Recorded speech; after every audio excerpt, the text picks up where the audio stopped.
All right, India is hosting the virtual summit of the Shanghai Cooperation Organization today, and that is our top focus on this bulletin. The summit of the SCO Council of Heads of State is being chaired by the Indian Prime Minister Narendra Modi, with Putin, Xi Jinping and Pakistan Prime Minister Shehbaz Sharif among the attendees. Now, the theme of the summit is Secure SCO, and Iran is set to join the grouping now.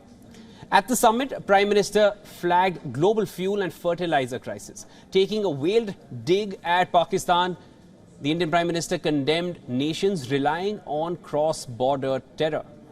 No points for guessing who these nations are. The Indian Prime Minister also flagged the crisis in Afghanistan and said nations must work to uplift the lives of Afghan people. He also welcomed Iran to the grouping and congratulated President Raisi. Now, the Shanghai Cooperation Organization is an intergovernmental organization founded in Shanghai on 15th of June in 2001. Now, since its inception, the SCO has mainly focused on regional security issues and the fight against terrorism, separatism and extremism. The priorities of the grouping also include regional development. The SCO has been an observer in the United Nations General Assembly since 2005.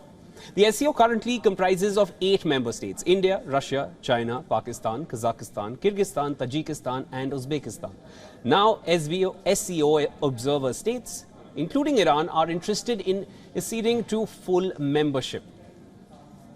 The SCO also has dialogue partners like Armenia, Azerbaijan, Cambodia, Nepal, Sri Lanka and Turkey. In 2021, Egypt, Qatar and Saudi Arabia became dialogue partners here as well. Today's key meet marks Russian President Putin's first summit since the failed Wagner mutiny. The summit is also taking place against the backdrop of over 3-year Ladakh standoff between Indian and Chinese troops. Earlier, Pakistan's Prime Minister Shehbaz Sharif dubbed the SCO as an important forum for regional security and prosperity. India attaches special importance to the SCO in promoting multilateral political, security, economic and people-to-people interactions in the region.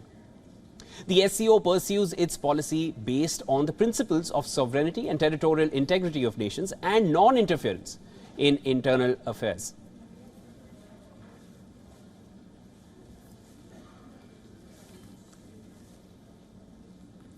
All right, for more on this, we are now being joined by our principal diplomatic correspondent, Siddhant Sibal.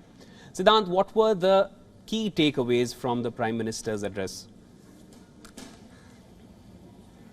Well, there were several takeaways: connectivity, cross-border terrorism, shared Buddhist heritage, innovation, startup. These were the key focus areas as India chairs this meeting. In fact, the meeting is underway. The Indian Prime Minister just a short while ago addressed the meeting, and now other member countries, including Kazakhstan, the next president of the SCO, is addressing the grouping. But one thing that everyone is closely watching is that the Indian Prime Minister is sharing a screen with the Chinese president, the Russian president and other leaders, including Belarus president, Iranian president as well. In fact, the Indian Prime Minister lauded and welcomed Iran as it becomes member of this mega grouping. But essentially something that remains the big news is that how the Indian Prime Minister sent out a message to both Islamabad and Beijing when it comes to the issue of terrorism. Now, on Pakistan, without mentioning name, he said that it is the issue of terrorism. That is something that needs to be condemned by the SCO member countries. But on China, without taking names, he said that there should not be any double standards on terrorism. Now, it has a history. We know that how China has been blocking the listing of various Pakistani terrorists at the United Nations Security Council. In fact, just a few weeks ago, Sajid Mir, the mastermind of 2611, his listing at the UN was blocked by China, saying that there is no evidence. So essentially a message being sent to both the countries, but also a message on connectivity to the region, especially as the Indian side pitched for Chabahar port, which is in Iran and has a lot of Indian investments. Thank you for giving us all those updates. That was Siddhant Sibal, our principal diplomatic correspondent, giving us the key takeaways from the Indian Prime Minister's address at the virtual summit of the SCO.